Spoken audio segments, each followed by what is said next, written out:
having the misfortune to be merely a leader in a time of extremely charismatic leaders, wound up in exactly the same boat he had found himself in before when he reached Pompey.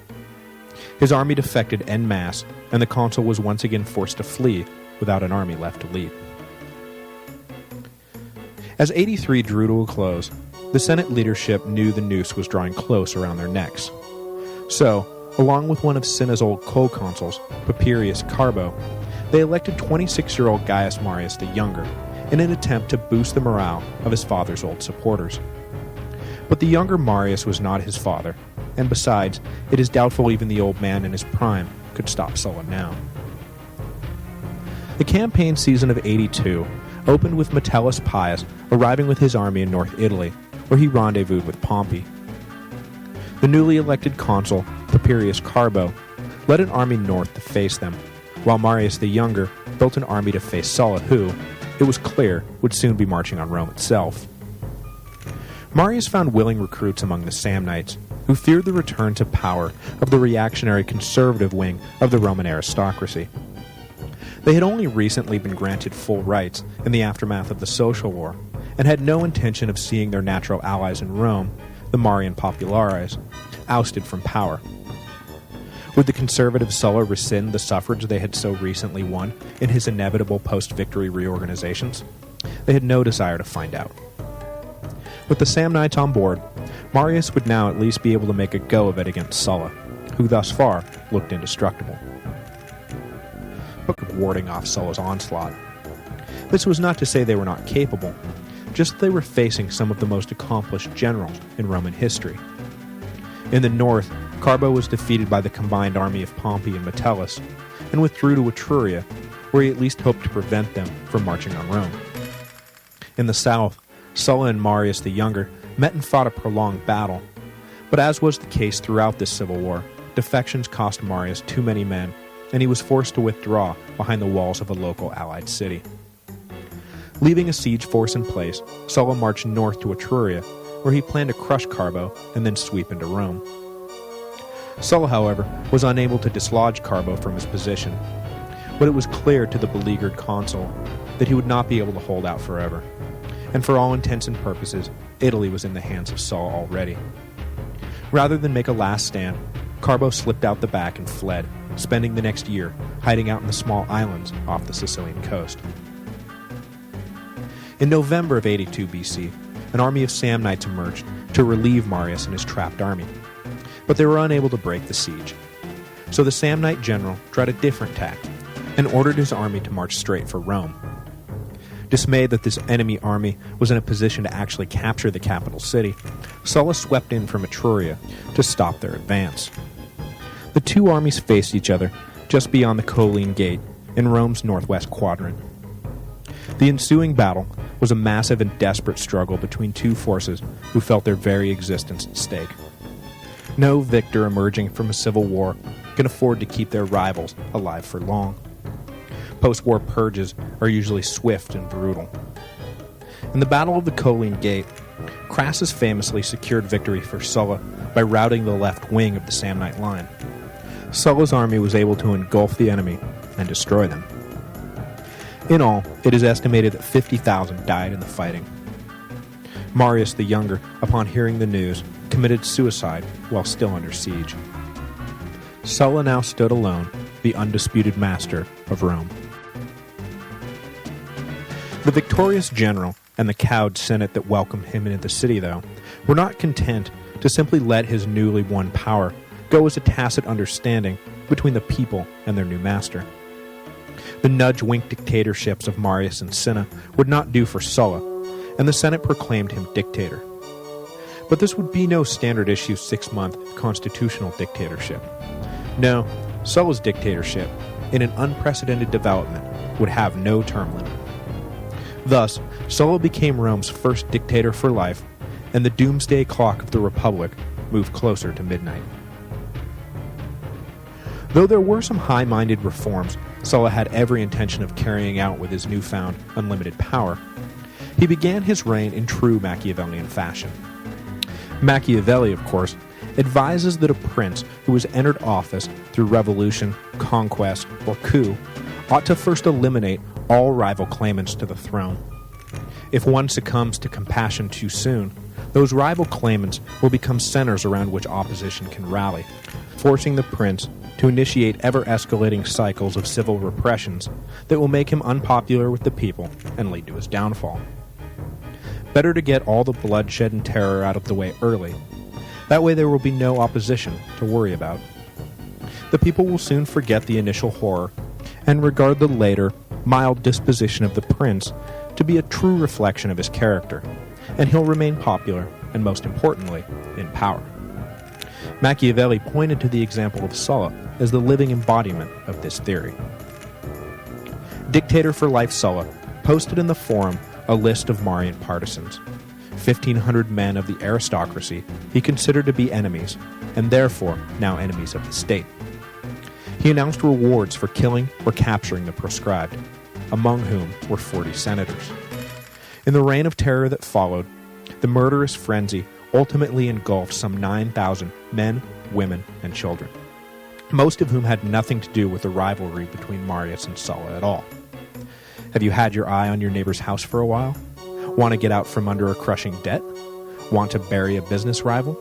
Well, here's your chance. Just accuse your chosen victim of Marian sympathies, and voila, your personal beef now becomes state policy.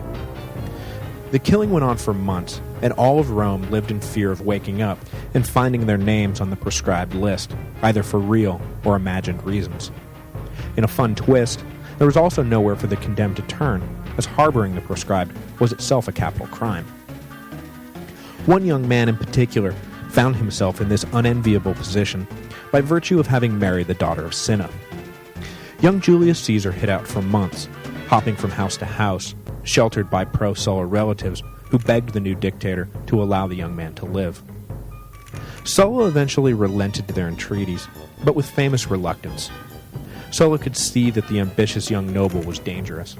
In Caesar, Sulla said, he saw many a Marius. But with his stranglehold on power now secure, Sulla set out on the reforms he had been planning all along. A true conservative, Sulla had watched the transfer of power from the Senate to the tribunate with disgust. Marius, the greatest of the new men, had been a patron saint of the unwashed masses. Sulla aimed to restore the natural order of things and put the Senate back in the driver's seat. Among the myriad statutory revisions he was able to enact by fiat, Sulla stripped the tribunate of all the power it had acquired since the first secession of the plebs. He abolished their right to veto legislation. He abolished their right to introduce legislation without Senate approval. And then he doubled the ranks of the Senate, packing it with supporters to ensure that no legislation was approved that did not have Sulla's personal favor. As a final blow to the once prestigious office, he declared that a man elected tribune was barred from running for any other public office for the rest of his life. Ambitious men were immediately diverted away from the tribunate as a stepping stone to power, leaving the office deprived of both talent and power. Exactly how Sulla wanted it.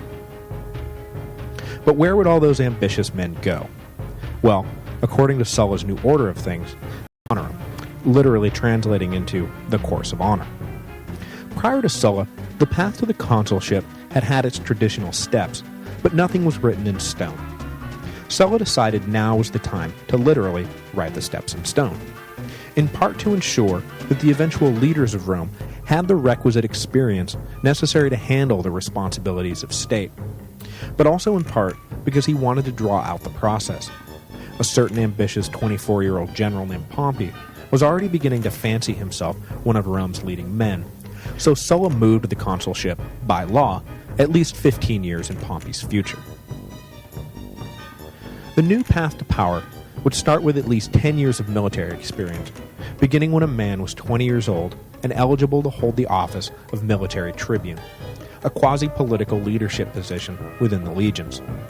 At 30, a man could stand for election as a quaestor, where they would serve either in Rome's financial institutions or as high-ranking aides out in one of the provinces. Quaestors were the keepers of the money, overseeing both military pay and the state treasuries, and as such, found themselves at the center of every important political battle, as all political battles are ultimately about money. if they survived the cutthroat world of high finance, a man could stand for aedile at the age of 36. The aediles were in charge of Rome's public infrastructure, the food and water, the public temples, the sewers, and the roads. Of critical importance for securing long-term public support, the aediles were also in charge of the public games. A man could make a good name for himself throwing lavish games, though in the process it was easy to go broke, and one might find it necessary to forge an alliance with a wealthy benefactor.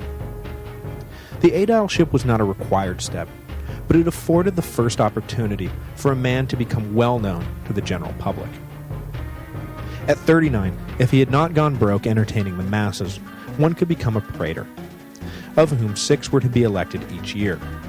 The praetors functioned primarily as judges, overseeing Rome's complicated judiciary, but they could be assigned to lead armies or provinces and would, in the absence of a consul, hold imperium, granting them the final word in law and order, life and death. The final step was, of course, the consulship. The minimum age to hold this highest office was 42. You'll notice that the higher you ascend up the ladder, the fewer slots there are available at the next rung. If 6 patricians are all elected praetor at the age of 39, only 2 of those will be able to win the consulship at the age of 42. Thus, it became highly prestigious to attain the next office, quote, in your year. Cicero would often point to having achieved every office of the cursus honorum in his year as one of his proudest accomplishments.